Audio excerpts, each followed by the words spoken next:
Hay que distinguir los reparos sí, ¿sí crees que hubo fraude en las elecciones? Yo sí creo que ha habido irregularidades, por ejemplo, no puede ser pues que en determinadas circunscripciones del país, en el interior, en la sierra, ahí donde no hay mayor control, las elecciones sean 200-0 a favor de una candidatura, ¿te das cuenta? Eso. Y estamos en el 6.1 de la televisión digital terrestre de la TDT. Y estamos ahora enlazados telefónicamente con Ángel Delgado, flamante jefe de la oficina legal del Congreso. Ángel, muy buenos días.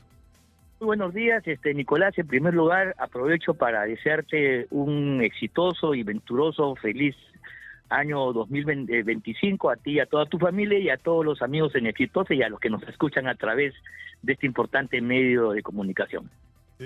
Los mejores deseos para ti y tu familia también, Ángel, aunque la vas a tener difícil. Sí, porque, es decir, estás entrando a jefe de la oficina legal del Congreso en medio de un escándalo por la presunta existencia de una red de prostitución dentro del Congreso de la República. Así es, así es. Mira, la cosa es la siguiente, es un encargo puntual para reestructurar el área, que efectivamente tiene ese tipo de imputaciones.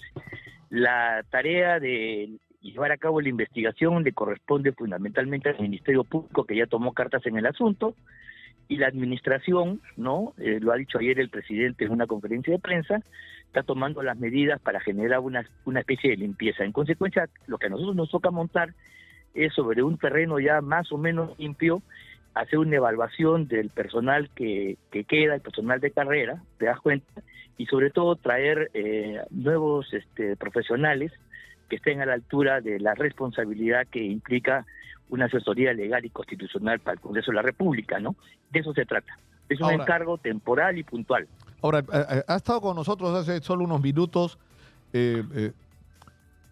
César Delgado Guembes y quisiera, Ángel, por favor, que escuches lo que él acaba de decir. A ver. Por favor. Ángel Delgado Silva, pero la verdad que no tiene experiencia, no tiene trayectoria dentro del servicio parlamentario. Estamos cambiando las cosas para que no cambie nada. Por más que yo respete y aprecie a Ángel Delgado, compañero nuestro del colegio, él no tiene las calidades necesarias para ocupar ese puesto, que por lo demás le va a quedar chico, porque es una persona que tiene competencias para otras cosas mucho más importantes que para ocupar ese puesto de naturaleza eminentemente burocrática. Bueno, eso es lo que ha dicho César. Bueno, está bien, yo respeto a César, lo conozco, es amigo, lo conozco del colegio, igual que a ti, pero ¿sabes qué? Yo no pienso ser burócrata, ni mucho menos. Yo tengo un encargo de hacer una selección de personas y buscar un nuevo personal profesional calificado. ¿Te das cuenta? Mi encargo durará 5 meses, máximo 6. Repito, no tengo yo vocación de funcionario público, y por lo tanto yo no voy a entrar pues al detalle, ¿no? Lo que tengo que evaluar es justamente al personal. Claro, sí. pero lo que una de las cosas que ha señalado César y no se equivoca es que lamentablemente se ha pervertido mucho la función parlamentaria y hay una repartición en función de a qué partido le toca qué. Y tú eres de Avanza País, esto es parte de la cuota de Avanza País. No tiene nada que ver. Y a mí me han llamado por otras razones, o sea, eso es totalmente marginal. Yo he puesto como condición eso porque yo tengo, tú sabes, un interés político legítimo. Por eso yo voy a hacer un trabajo puntual, un trabajo de reorganización, voy a poner mi conocimiento modesto al servicio del Congreso de la República, porque soy de los que considero y tengo la convicción que el Congreso no se mancha, y por encima de cualquier otra consideración que es deplorable, y creo que todos coincidimos, el Congreso es una institución importante que debe ser preservada por encima de todo. Ahora, tú vas a ser candidato, ¿no es cierto? Sí, es probablemente que sí sea, pero eso solamente, por eso te digo, va a estar un tiempo de unos 5 meses, calculo que es el plazo más o menos para reorganizar la oficina y dejarla pues ya funcionando como corresponde. Ahora, hay un problema que acá en realidad no es un patrimonio del Congreso de la República, sino de todo el aparato del Estado, que es el sistema de nombramientos basados en la dedocracia, en las repartijas, ¿no es cierto?, en las cuotas, sí. Y no en las calidades profesionales. Y sí, en el justamente. Congreso eso se está pagando porque, es decir, yo no quiero ser antipático, ¿no? Como el doctor Recoba, que además me cae simpático, ¿no? Como persona. Pero el doctor Recoba, pues es investigación parlamentaria. El señor es pediatra. Ángel, es pediatra. No, no por eso pues hasta mira, tenía su espacio en televisión para dar consejos para la salud de los niños. Sí, yo estoy de acuerdo contigo. Mira, pues mira, hay algunas medidas, por ejemplo, se ha restablecido una norma importante que ayer ha sido anunciada, que es un estatuto del servicio parlamentario, que justamente establece calificaciones. Mira, yo creo que, tú me vas a entender a mí, que la naturaleza política del Congreso implica pues que haya ciertas cuotas, pero el problema no es la cuota, sino el problema es quienes asumen esa función. Porque si tú vas a poner un heladero, con todo respeto, para llevar adelante, manejar una oficina técnica, no corresponde, pues te das cuenta.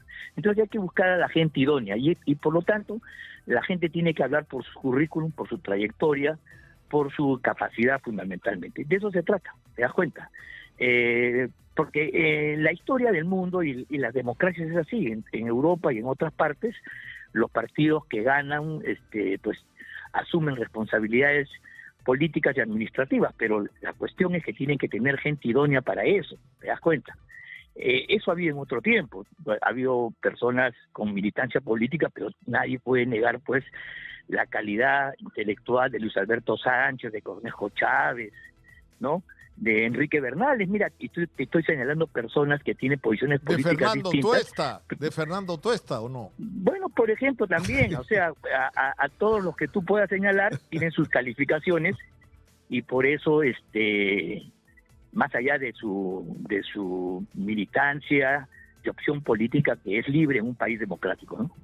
Claro, porque, es decir, el problema es que tiene lógica, digamos, que los presidentes de las comisiones que tienen que ser congresistas, ¿no es cierto?, tengan sus asistentes personales, pero el resto de la función parlamentaria es una profesión, requiere una especialización, requiere experiencia, requiere yo estoy totalmente calificación, y eso no debería tener nada que ver con las simpatías políticas que pueda tener cada uno, y lamentablemente se ha cargado en ese sentido. Hay que barrer a los caviares, ya caviar le dicen a cualquiera, ¿no?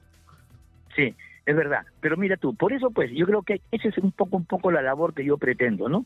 Y el hecho de ser independiente de la función, no conocer justamente digamos, los intrilingüis de los recondijos del Parlamento, me va a dar una distancia y una objetividad para, primero, hacer una evaluación correspondiente y, en segundo lugar, proponer un conjunto de nombres que, por su experiencia profesional, tanto en la actividad práctica como en la académica, y su trayectoria, sobre todo de honestidad y compromiso, creo que pueden garantizar el mejor funcionamiento de esta oficina, que es fundamental y que lamentablemente ha caído pues en el estado deplorable que todos sin duda lamentamos, ¿no? Eso hay que sacarlo adelante y por eso, como te dije, ¿no?, porque tengo la convicción que el Congreso no se mancha, independientemente de quién está al frente, es que me he tomado una licencia de unos meses para poder hacer esta tarea como un reto personal, independientemente del tema partidario y político. ¿Pero qué significa? ¿Que va a haber concursos públicos para nombrar a los funcionarios? Bueno, puede haber concursos públicos, pero sobre todo tener pues gente que tenga trayectoria, que tenga currículum, que tú cuando sepas, digamos, este fulano efectivamente reúne determinadas condiciones para eso. Eso es lo que justamente vamos a trabajar y yo estaré informando posteriormente los avances en esa materia, ¿no? Me han dado libertad para poder trabajar, hacer esta recuperación que sin duda avergüenza a todos, ¿no? Y bueno, alguien tenía que hacer la tarea de recuperar el Congreso de la República y un poco estoy asumiendo esta responsabilidad que yo sé que es difícil, que es compleja.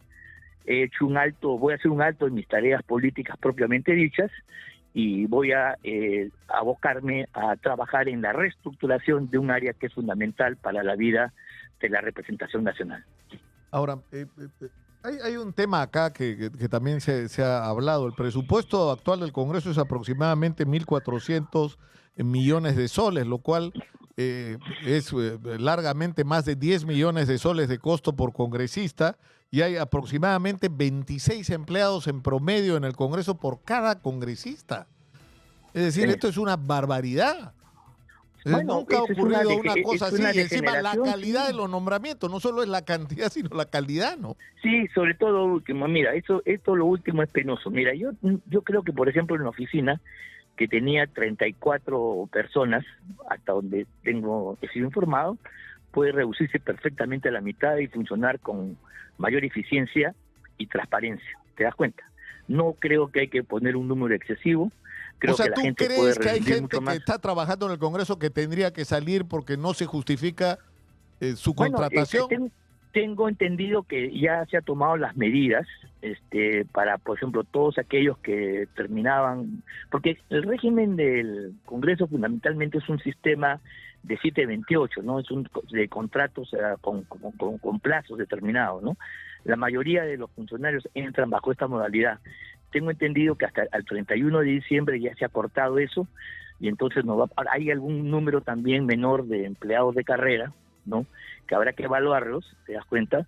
Y bueno, ellos son la memoria, que tampoco tú la puedes prescindir, no sé, las cosas no nacen. El problema es que había una feria de nombramientos para eso, todos pues, los partidos, y sobre todo decía, cada una feria.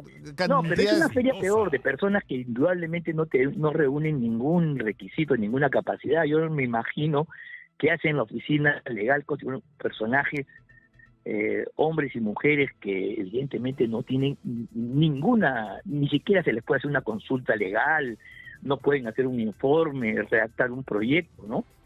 ¿Me explico? Ahora, O sea Omar Cairo, que no creo que esté en la lista de tus amigos, dice: Salguana nombró como jefe de la Oficina Legal y Constitucional del Congreso a un defensor de la a ultranza de la teoría del fraude, es decir, sostiene que la elección de Dina y del Congreso ha sido fraudulenta. ¿Tú sigues pensando ¿Qué tiene eso? que ver eso? No, pero es una buena pregunta. En el sentido, bueno, pues, o sea, ¿tú piensas que el origen del mandato de Dina Boluarte es ilegal? ¿Que la señora está ahí sentada como producto de un fraude? Yo he hecho reparos, porque te voy a decir lo siguiente: el Jurado Nacional de Elecciones, ¿no? En su momento no exhibió los documentos que hubieran permitido hacer una verificación. Entonces, punto. Ahora, una vez producido eso, ya pues estamos en una situación de hecho y todos estamos de facto reconociendo una situación, por más que uno pueda tener reparos. O sea, hay que distinguir los reparos ¿Sí crees que hubo fraude en las elecciones? Yo sí creo que ha habido irregularidades. Por ejemplo, no puede ser pues que en determinadas circunscripciones del país, en el interior, en la sierra, ahí donde no hay mayor control, las elecciones sean 200-0 a favor de una candidatura. ¿Te das cuenta? Pero eso no es anormal, ¿ah? Yo recuerdo, por trabajado durante muchos años como reportero y conductor de programas, que hubo un pueblo al que le pusimos Ollantilandia en San Martín, porque todos votaron por Ollantumala. Pero Ha habido pueblos en La Libertad donde todos votaron por Alan García, y ha habido fenómenos similares. O sea, no es algo que debería sorprender porque ha ocurrido antes. Sí, pero bueno, ha ocurrido antes, pero evidentemente cuando tú tienes una distancia superior a 1%, 2%, eso es irrelevante. Pero si tú estás hablando de décimas, ese tipo de votaciones sospechosas se convierten en decisivas y merecen un esclarecimiento particular, cosa que no ha habido y cosa que creo que se van a tomar medidas para poder corregir. Pero eso es un tema ya del Parlamento Nacional y del Jurado Nacional de Elecciones, ¿no? Ya, pero ahora, ¿por qué te asocian con la resistencia? ¿Cuál es tu opinión sobre la resistencia? Porque he visto, leído... Mira, yo soy una persona que tú conoces mi trayectoria política. Yo no creo, por ejemplo, que hay que usar las herramientas jurídicas, jurisdiccionales, para perseguir políticamente a la gente. Yo creo que, por ejemplo, es un principio que debe ser respetado, que la ley penal no puede ser aplicada retroactivamente. Entonces, ese tipo de cosas que los amigos caviares, entre ellos el señor Cairo, defienden alegremente, y me gustaría discutirlo con él, ¿no? En un debate público, son cosas que yo no coincido, ¿te das cuenta? Pero ¿qué tiene que ver eso con la resistencia? La resistencia es un grupo, y no los estoy difamando, es un grupo fascista. Es decir, un grupo prepotente, matón, que quiere impedir presentaciones de libros porque no le gusta lo que piensa la persona que está presentando ese libro. O sea, eso es inadmisible, ¿no? La intolerancia por el lado caviar, para usar un concepto, ha sido terrible, ¿no? La descalificación de afrofujimorismo, no sé si tú la has visto o sentido de alguna manera. Entonces, hay que efectivamente bajarle los decibeles a la política nacional, abrir los caminos al diálogo, pero descalificaciones así fascistas o no me parecen Pero, o sea, ¿a ti te parece bien lo que hace la resistencia? ¿O este tipo de grupos que van a boicotear presentaciones de libros, que van a gritar en la puerta de locales como el de IDL o de quien fuera? Es decir... Bueno, yo he visto que en otros lugares, cuando hay posiciones de otra naturaleza, personas que defienden, por ejemplo, el aborto o otro tipo de concepción de ese tipo, también hacen manifestaciones un poco obscenas, grotescas y O sea, tú no condenarías la intolerancia del grupo La Resistencia. Mientras no se llega a la violencia y no haya ningún tipo de... Escucha, tendrían que matar a Gorriti para condenar no, pues, tampoco, no se trata de eso. No, es lo que viene, la próxima es que empiecen a pegarle a la gente a la que califican de caviar. Cuando tú usas la fuerza física, ¿no? Si tú haces un plantón y expresas una protesta, estás dando un punto de vista, y eso es lo que estos amigos llaman el derecho a la protesta, ¿te das cuenta? Entonces eso tiene que ser para todos. Y hay que ser tolerantes al respecto, pues, ¿no? Es el derecho a la protesta, y repito, lo que hay que condenar es el uso de la violencia física, que efectivamente, pues, o que te impidan el paso. Ahora, vamos a saber, ¿no? Ángel, la verdad sobre los nombramientos de estas chicas a las que, es decir, hay una asesinada de por medio y un asesinato salvaje que no tiene, es decir, si tú empiezas a seguir los móviles que pueden haber llevado a este crimen, lamentablemente llegas al Congreso y al hecho de que supuestamente ella iba a denunciar la existencia de una red de prostitución dentro del Congreso. Sí, es una hipótesis muy verosímil, y creo que eso es una investigación que la tiene que llevar el Ministerio Público de mano con la Policía Nacional, la Policía Científica, porque ahí hay que intervenir pues los correos electrónicos, las comunicaciones, ¿no? Ir a partir del hecho delictivo, doloroso, penoso, que es la muerte, ir reconstruyendo. Y caiga quien caiga, francamente, esa es una función típicamente de la Fiscalía y de la Policía que tienen que llevar a cabo, ¿no?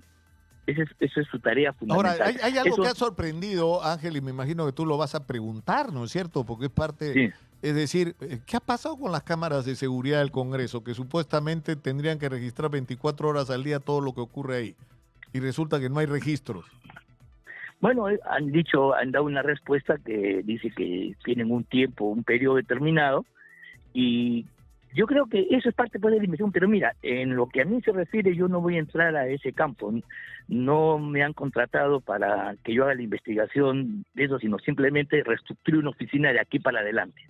Y yo voy a rendir cuentas sobre eso, sobre las personas que finalmente integren la oficina, por un lado, y en segundo lugar, el funcionamiento óptimo que tiene que tener ahora, Ángel, esta institución. Ángel, ¿quién te propuso ir a asumir este cargo? ¿Quién te llamó? Bueno, a ver, te voy a contar exactamente cómo ha sido. Me propuso una amiga que yo tengo ahí, que es la directora de comunicaciones, Alejandra Aramayo, que la conozco porque cuando fue congresista hemos trabajado temas de descentralización, inclusive trabajamos un libro colectivo con otros colegas, ¿no? Y entonces ella me hizo la propuesta, al margen totalmente del partido, ¿eh? Al margen totalmente del partido, ¿te das cuenta? Y entonces, bueno, yo lo pensé bastante porque efectivamente sabía que había un reto. Las preguntas que tú tienes yo me las he hecho muchas veces, pero también pensé que alguien tenía que hacer esta reestructuración de aquí para adelante.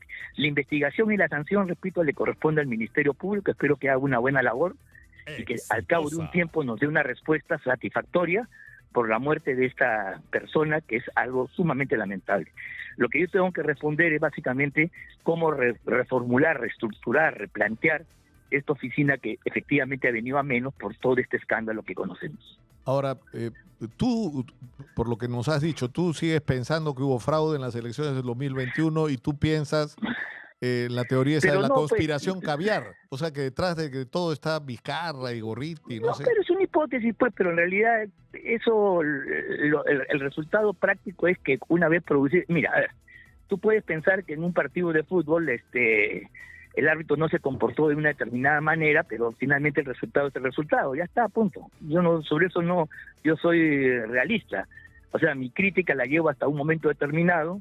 No soy negacionista para, por ejemplo, negar pues el hecho de que el señor Castillo es la presidenta de la República y la señora Boluarte la vicepresidenta. ¿Qué voy a hacer sobre eso? Eso es un hecho indiscutible, más allá de cualquier creencia que uno pueda tener. O sea, nuestras creencias no pueden llegar a punto a negar la realidad. Claro, pues no sé, pero en fin, yo creo que no estamos todavía, y lamentablemente, en el momento de discutir lo que ha pasado. Es decir, no tratar de entender el que una persona como Pedro Castillo haya terminado de presidente porque la mayoría votó por él, así haya sido una mayoría ajustada. Sí, está bien, puede corresponde ser. O sea, a una situación de como país, a un país dividido, fraccionado, con un enorme sector de la sociedad que no ha sido beneficiaria del crecimiento y que expresa su descontento a través de votos como ¿no? Ahora, sí, el problema es que esto nos viene pasando hace rato. Pedro Pablo Kuczynski le ganó por cerca de 70,000 votos a Keiko, y Rafael López Aliaga, ¿por cuánto? Señora Magariño, que usted que es memoriosa, más o menos por la misma cantidad de votos que Castillo le ganó a Keiko. Y nadie, o sea, Urresti no salió a decir que se muestren los votos o no sé qué, ¿no? Es decir, aceptó que había perdido con la justa, pero perdió. No, mira, la protesta de ese entonces, y nos estamos recorriendo 4 años atrás, casi 5, acababa con que el Jurado Nacional de Elecciones exhibiera, por ejemplo, la lista de quienes habían votado en estas mesas que se impugnaban. Por ejemplo, es verdad que el voto se destruye y quedan las actas, pero hay un documento que es importante, que yo no sé por qué se dijo que era secreto cuando es de efecto público. Si tú has ido a votar o no has ido a votar, se consigna, ¿no? Y por eso te ponen la multa, por no haber por ser omiso al voto, ¿ya? Bueno, ese documento, si por ejemplo, si se hubiera demostrado, si el acta aparece 200, y tú tienes el documento de votantes donde han ido a votar 120, entonces ahí tú tienes una discrepancia. O sea, tienes un hecho evidente que esa acta ha sido adulterada groseramente, pues. Entonces, eso se pudo mostrar y no le dio la gana al Jurado Nacional de Elecciones. No le dio la gana. Es decir, había observadores internacionales, nacionales, es decir... Escúchame, está bien, sí, pero en el propio Congreso han hecho una investigación que no ha podido concluir ni mostrar ninguna evidencia de que ha habido fraude. Perdieron, Ángel, y lo que había que hacer era otra cosa, era entender que éramos un país dividido, con un presidente que además de comunista no tenía nada, porque si Castillo era comunista, yo soy pues astronauta, ¿me entiendes? El señor era de Perú posible, un hombre que no estaba preparado para ser presidente, improvisado. Así es. Y que terminó, y de comunismo no hemos tenido nada. Y miren la que ha terminado, la que sí era comunista, porque la que sí era marxista-leninista era Dina Boluarte, ¿eh? Ella sí era militante de Perú Libre, un partido que se proclamaba marxista. Y mira, la marxista-leninista con el marxista-leninista de Vladimir Cerrón y de su hermano Valdemar sentados en la misma mesa con los fujimoristas es decir, y de Alianza para el Progreso. O sea... Mira, está bien pues, pero mira, fue la propia inoperancia de Castillo que tú estás señalando la que lo lleva a su debacle. No formuló ninguna política alternativa, pudo hacerlo, incluso para ganarse a la población, más allá de los discursos estentorios y las monsergas ya conocidas, el señor, y más aún, él y sus familiares se dedicaron a actos ilícitos, a una piratería sobre los recursos del Estado que rápidamente los puso en jaque, ¿te das cuenta? Entonces, mira, independientemente de que haya ganado o no, el resultado de estos últimos años, con Boluarte incluido, es un desastre gigantesco para el país. Y espero que en la próxima elección no vuelva a pasar y que los peruanos todos votemos pues con los órganos superiores, nuestra cabeza, nuestro entendimiento, y no con el hígado, la vesícula o cualquier otro órgano de esa naturaleza, ¿no? En fin.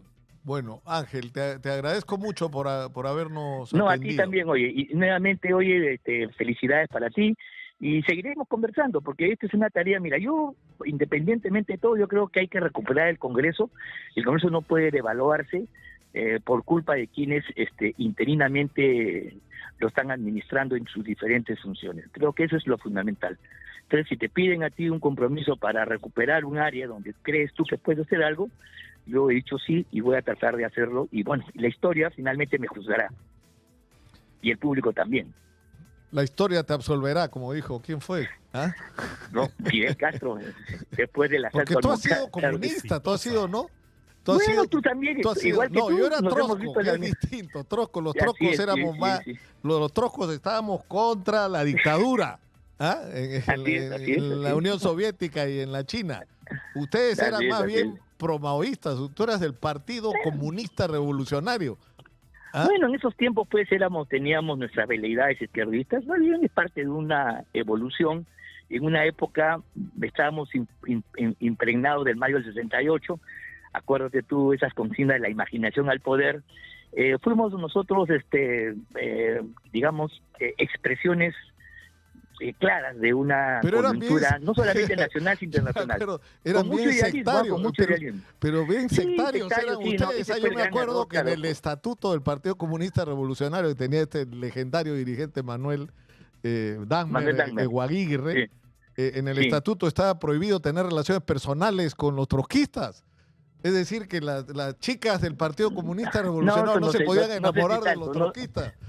Que era más guapo, dicho sea de paso, y más interesante.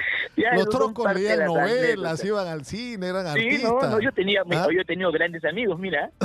Tony Zapata, por ejemplo, era mi pata del alma. ¿Te acuerdas de Tony? Que ahora es historiador de la Antonio Zapata Velasco, tremendo personaje. Claro. Sí, claro. No, yo mantengo relaciones con todos ellos. Y mira, yo los estimo a todos ustedes. Y está bien, pues, hemos tenido nuestra época, hemos cambiado, hemos madurado, hemos evolucionado. Y creo que esa inquietud de aquellos tiempos, bueno, nadie cometió crímenes, no nos metimos en ninguna insanía como lo hizo Sendero Luminoso, y aquí estamos, pues.